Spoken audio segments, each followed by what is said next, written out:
Si l'on dit de Rome que tous les chemins y mènent, c'est également vrai pour le Grand-Duché de Luxembourg.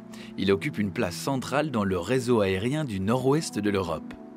Même avant l'atterrissage, la cordialité de l'accueil et les spécialités du territoire donnent aux nombreux voyageurs l'impression d'être déjà sur place, au cœur du pays.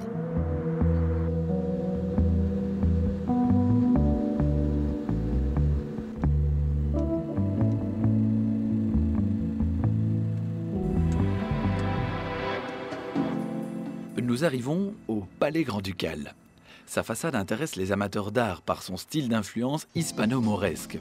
Pour les Luxembourgeois, il symbolise le sentiment de leur indépendance nationale et de la continuité dans l'exercice des pouvoirs.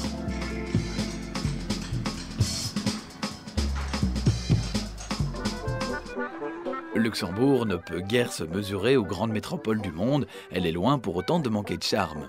C'est ainsi que la place d'Armes est comme le cœur de la ville et le lieu de rencontre privilégié de ses habitants.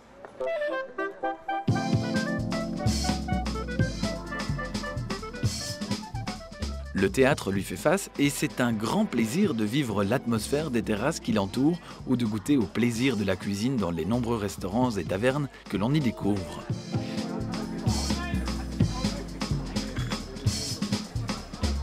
Les visiteurs étrangers en gardent à la fois le souvenir et le désir d'y revenir. Et s'il parcourt les rues voisines, il est séduit par la variété que lui offrent les magasins de haut de gamme, articles de mode, porcelaine, bijoux, parfums et créations artisanales.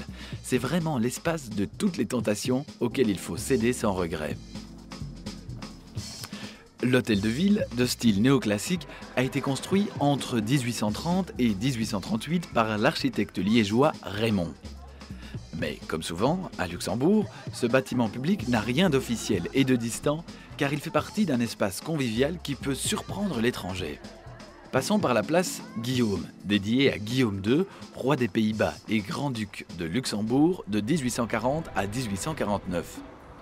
La statue, érigée en 1884, est l'œuvre d'un artiste français, Antoine Mercier. À quelques pas de là, une surprenante modernité nous attend. Un groupe de personnages en bronze, expressifs, puissants, en un mouvement d'ensemble qui impressionne.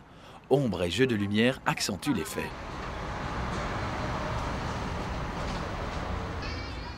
Le pont Grand-Duchesse Charlotte a une longueur de 355 mètres. La passerelle, construite en 1859, compte 26 arcs. Dans la vallée du Grund, on peut apercevoir l'ancienne abbaye Neumünster.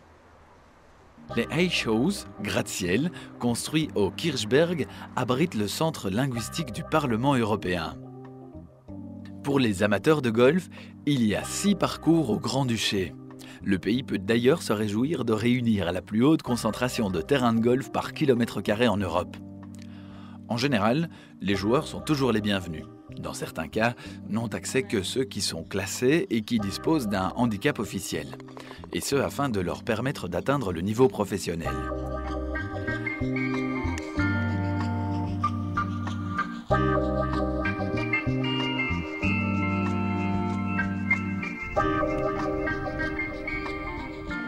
Un de ces parcours, c'est celui du golfe de Luxembourg.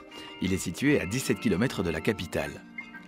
À titre documentaire pour les joueurs, sa longueur est de 6228 mètres. Il compte 18 trous, il comporte des installations d'entraînement. Celle-ci offre 40 emplacements dont 10 couverts. 2 professionnels dirigent l'école de golf. Le clubhouse comprend des vestiaires et une salle pour caddie, un restaurant, un salon, des salles pour banquets, concerts, fêtes et conférences. Comme beaucoup d'autres golfs, celui de Luxembourg est situé dans un cadre de verdure. C'est pour le joueur un espace de fraîcheur, de détente, de rencontre et de promenade.